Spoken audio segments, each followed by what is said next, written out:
This is the lower back and hip OMT exam. If the patient is complaining of lower back pain, I will start by loosening up the lower back muscles with lumbar stretching and kneading.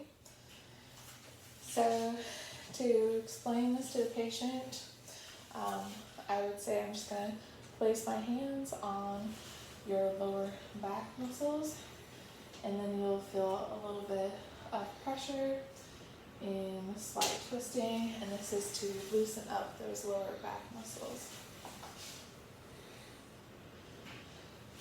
So what I'll do is I'll place my hands in opposite directions on the patient's lower back to one side of his spine, and I'll ask you to take a deep breath in and let it out, and I'll allow my hands to sink into the tissues and apply a downward and anterior force, and deep breath in and out. And I'll do this again, and then I'll move over to the other side and do the same thing. Deep breath in and out. And I'll continue to do this until I feel like some of these lower lumbar muscles have relaxed, and then ask the patient to sit up and face the wall. And I'll do a seated style stretching to evaluate for areas of restriction.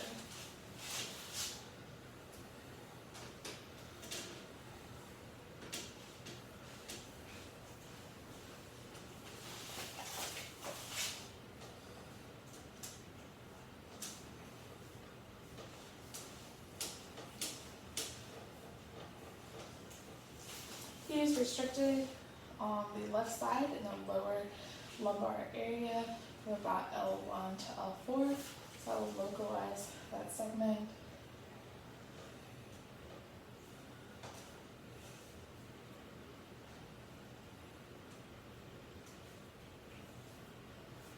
Okay, go ahead and bend forward, and then sit back up and lean backward. The patient is extended, rotated, and side bend left at about L3. So to treat this patient, I'm going to use the still technique on the lower lumbar area. I would describe this to him as I'm going to place my hand on your lower back, and then I will move your body into a position where it's relaxed, and then apply a compressive force, and I'll move in through an arc towards the side that's more restricted, and then release the compressive force. So to treat the patient, I would monitor here at L3, and I would extend, side bend, and rotate him left, apply the compressive force, and then rotate through an arc towards the restrictive barrier, and then release the compressive force, and then I would reassess on each side by doing a seated style screen. And then I'll have the patient lie down on your back, and we'll assess both hips for restriction in internal or external rotation. Internal.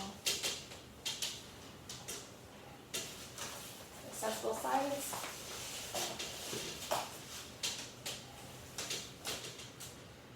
So he's restricted in internal rotation here on this left side. So he has a right externally rotated hip. I would explain the treatment to him by saying, I'm going to treat you with a technique called muscle energy. I'll have you bend your knee, and then you'll feel me apply some pressure, and I want you to push back against my hand, and we'll do this for 3 to 5 seconds for 3 to 5 times. So to treat the patient with muscle energy, I'm going to move the hip in internal rotation to reach the feather edge of the restrictive barrier, and then have the patient push back and meet my force, and hold for 3 to 5 seconds, and release, and then move further into the barrier, and I'll repeat this 3 to 5 times. And then I will reassess by looking for improvement in internal rotation in this left hip, and then compare it to the right side.